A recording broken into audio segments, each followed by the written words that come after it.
We need to talk. It's not you, it's me. In fact, it's not me, it's SEO. My name's Andrew Laws and I am the founder of Yeseo. I've been doing some research into objections people might have to paying for SEO. If people know they need SEO and they want to see their site go up, what concerns might they have that might be blockers, might be obstacles, might make them think I'm not so sure? And I've got a big old list. So here we go. I'm going to try and give you this as neutrally as I can, but because this is my video, because we're making it for Yeseo, I'm going to tell you how we counter these.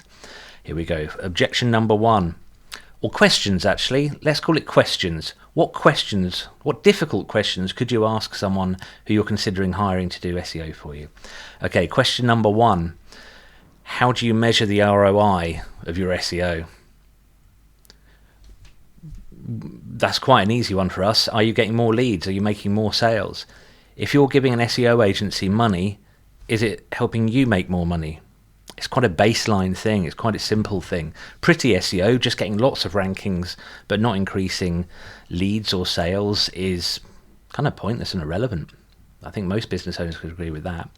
So connected to that, what sort of return can you expect to see from your investment in SEO? And how long does it take? This is going to be the first one of the SEO questions that I'm going to have to respond. It depends. If you're selling widgets and making a few pennies on each, then you're probably going to have to sell a lot of widgets to see a good return. But it's not unusual for us to work with people who sell a lot of things for a small margin to many, many people. But it's also not unusual for us to work with clients who sell very big things with a very high price and large margin to a small number of people. So it matters more what your targets are. SEO can take you to some really great places, but we need your targets to be able to aim the rocket ship at. As in terms of how long it takes, I'd say conservatively 3 to 6 months, but again, it depends. If you're in an incredibly competitive market, it can take longer. If your competitors have got a head start on you and have been doing SEO for many, many years already, then it's going to take longer to catch up with them. But of course, the opposite side of that is if you're in a market where no one has really made the most of SEO yet, and I can think of several straight off the top of my head that is relevant to, then it's your turn to get the head start and you might see quicker results. The best time to start SEO is a bit like the old cliche about when's the best time to start a tree. The best time to start SEO is 20 years ago. The second best time to start SEO is today, right now. It's because of all these potentially wide areas of scope of the job that might need to be carried out to help your rankings that agencies like mine carry out a free feasibility study. It's free most of the time. Sometimes if it's a really big job, then it's a different thing. It becomes a whole project. But I think a lot of agencies do that. Don't be afraid to ask for it. Say, well, can you show us proof? An agency worth its salt might say something like, look, we can't prescribe until we've diagnosed. And that's absolutely fair comment. But I don't think any SEO agency wouldn't at least have a look. I mean, sometimes you can look and think, well, this is just not a job for SEO. That does happen. So ask that question. If you want that information backed up, ask for a case study. All SEO companies write case studies because we're proud of what we do. If we really move the needle and when we have real success, we want to tell everyone about it. And quite often our clients are perfectly happy for us to tell everyone how smart they are in the way they've collaborated with us to get their SEO skyrocketing. So ask for case studies, and you can ask how long it will be to get a return on investment. You might not get a response. If you get an honest response, I think that's probably the sign of a good agency. So next we're on to cost and pricing. These are questions to ask an SEO agency. What are your pricing models? It's a very tricky thing because everyone has different overheads, everyone has different software and other outgoing costs. But I think at least getting an agency to break it down a little bit is really helpful. For example, we have a day rate. We have monthly clients. Most of our clients are monthly. We have project clients where we'll come in and we'll work for a month or two, or sometimes a far shorter period than that.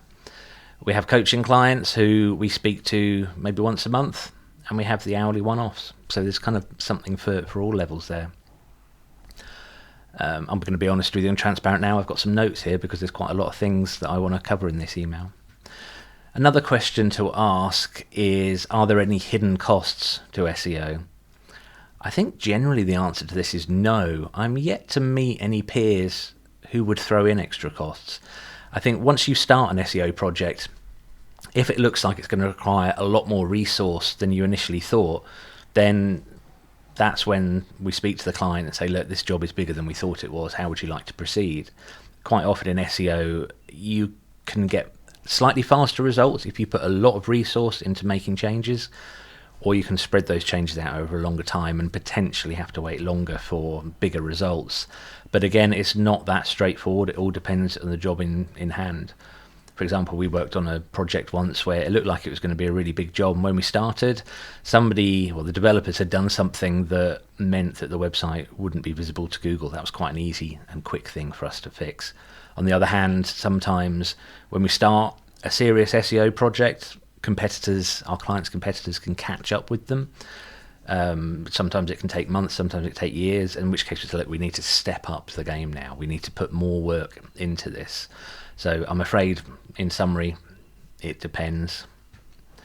How can we ensure that services are cost effective?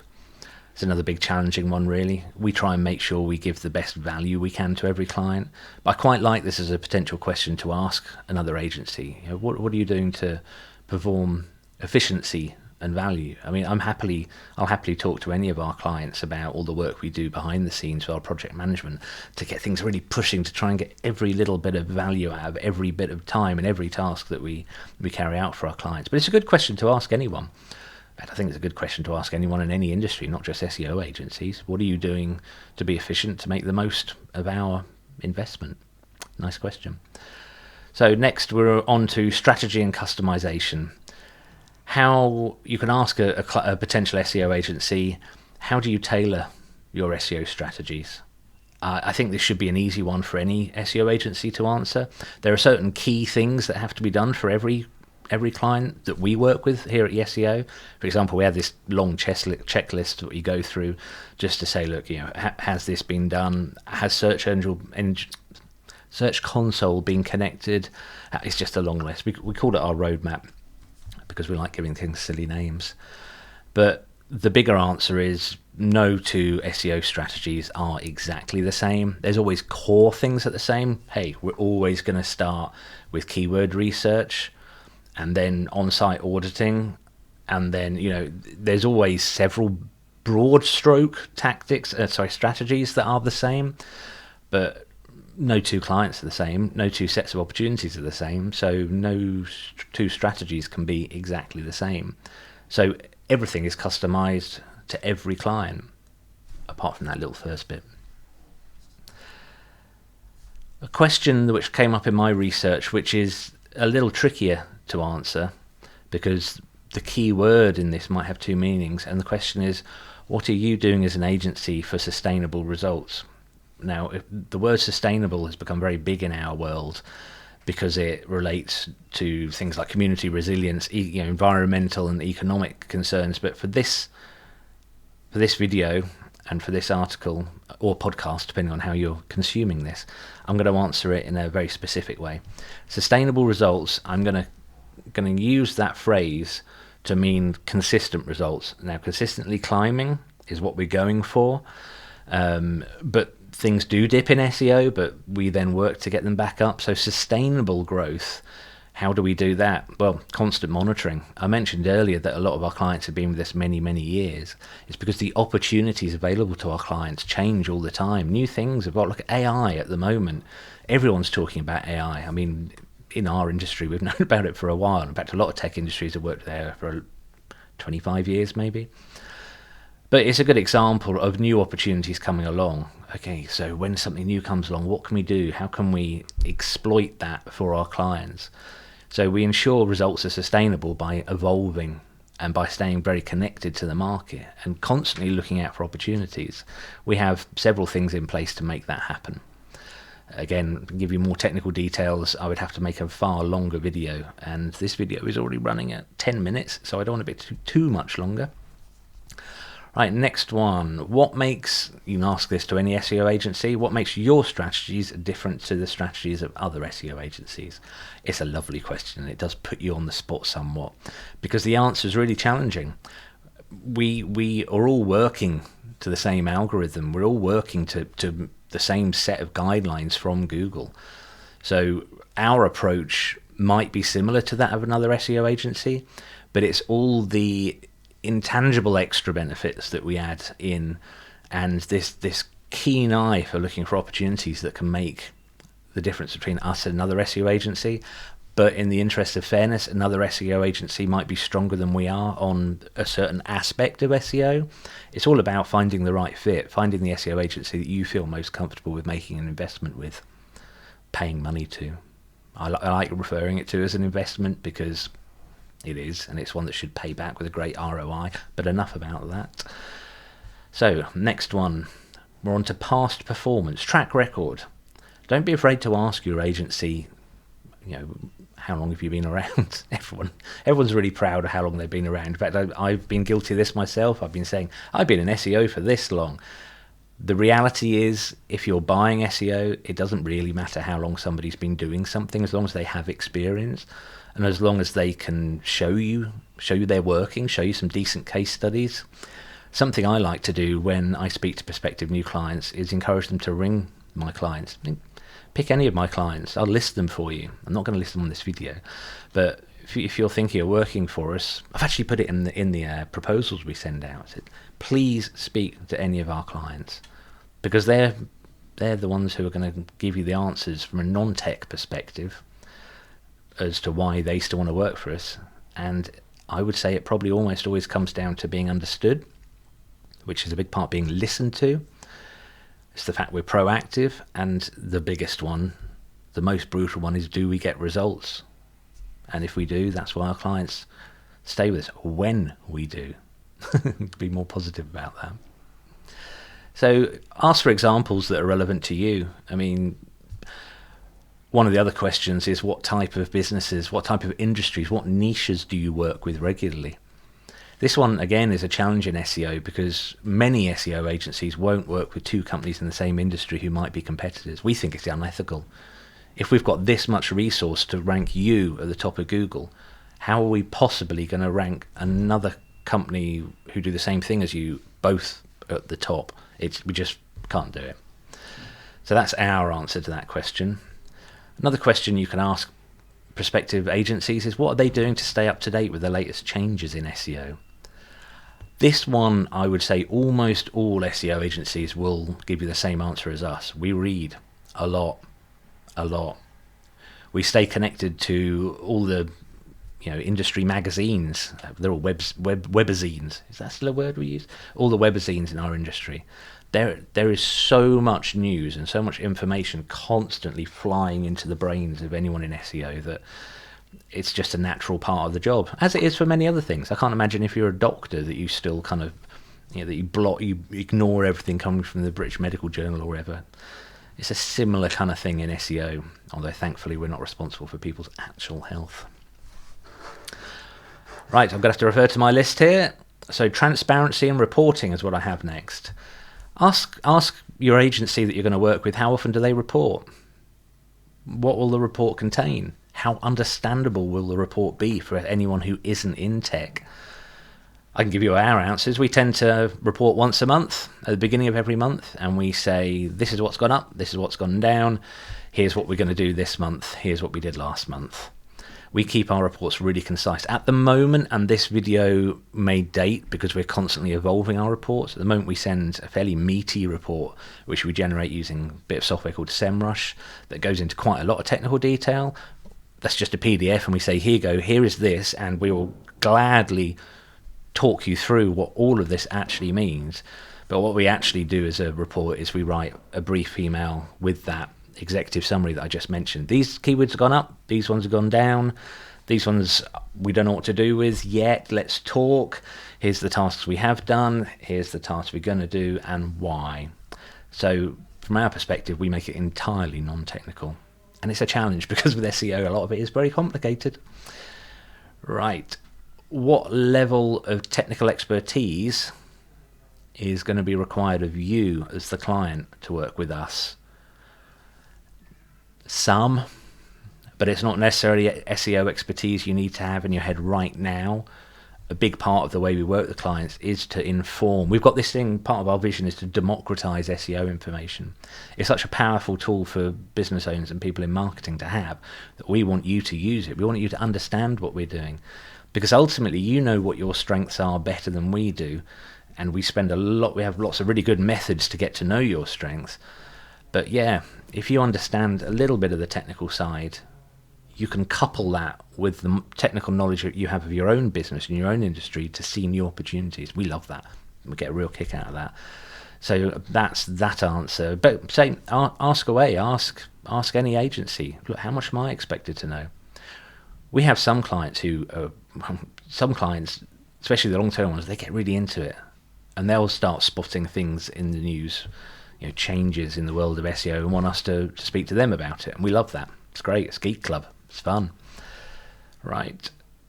Another question. You can ask an agency what's their strategy for adapting to changes in the way SEO works.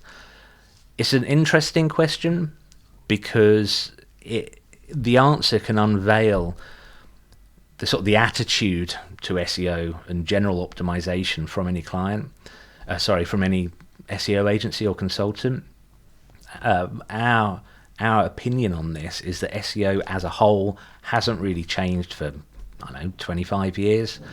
It's still put good stuff in, good stuff comes out. Sure, the details of it and the little nuances of what Google expects to see, how you make your excellence clear to Google, and how you go about spreading the good word about your excellence, the nuances of that do change. But the core message of put good stuff in, good stuff comes out has never changed. This is why the domain name for Yeseo's website is .io, means input, output. Put good stuff in, good stuff comes out. That being said, there are tweaks and changes, but again, it goes back to just having our finger on the pulse and staying aware of what the best authors, writers, journalists in SEO are talking about. We enjoy it. It's nice. Google doesn't really move the goalposts. They just define what they think goalposts are. Oh, that's almost quotable, I think. Right, final little section here is collaboration and communication. Question you can ask an agency is, how do you communicate? How do you set out what it is you need from clients during an SEO campaign? I think any good SEO agency, and there are lots I know locally, do this by just communicating very effectively and very regularly. Within the first period of an SEO campaign, the learning curve is so steep that any agency will want to speak to the client a lot and read a lot. For example, we do that, and we want to spend big chunks of time with our clients to really get to know not only what the opportunities are, but also how the internal organisation works. Who do we speak to about A? Who can give us an answer on B? Who's the best person with the best knowledge about C? All these things are really, really important. So as to how we communicate, I think frequently. Again, I can only speak for Yeseo, but we open channels of communication through whatever works for you. WhatsApp, email, some clients are on Slack. But it's whatever works, really. It's whatever brings clarity. SEO gets the best results when it's very clear.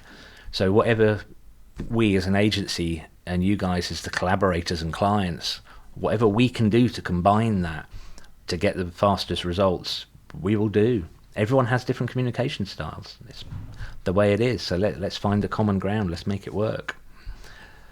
What have we got? What is our process for incorporating client feedback? See, I'm reading off my list. What's your process for incorporating client feedback into strategies? Well, listening. I think that is what it comes down to. If a client tells us that we've got the wrong end of the stick on something, we're not going to carry on with that wrong end of the stick. We're going to learn why. I think that answers that almost, doesn't it? Listening is really important. That pretty much sums it up. As you can tell, this email, this video hasn't been tightly scripted. I wanted to have this list of questions and answer you off the top of my head to try and give you the answers that felt the most relatable. I think sometimes when you watch an SEO video and it is tightly scripted, you lose the opportunity to scratch below the surface. So I wanted to kind of answer these questions almost as if I was in a meeting with a prospective new client being asked them, because I think that's what kind of brings out the best content. So this is a new type of video. If this has been helpful to you, please let me know. If you've listened on the podcast, please like and subscribe. If you've read the article that one of my colleagues is going to write up from this video, then contact us about it. Let us know what you think. Feedback is really important. In fact, I could have almost scripted it so that last question about feedback was the last thing, but I didn't. So anyway, thank you very much for engaging with this. I've been Andrew Laws. I will continue to be Andrew Laws, hopefully for many, many years. If you've got questions about SEO, or you just want to say hello, contact us. We like to talk.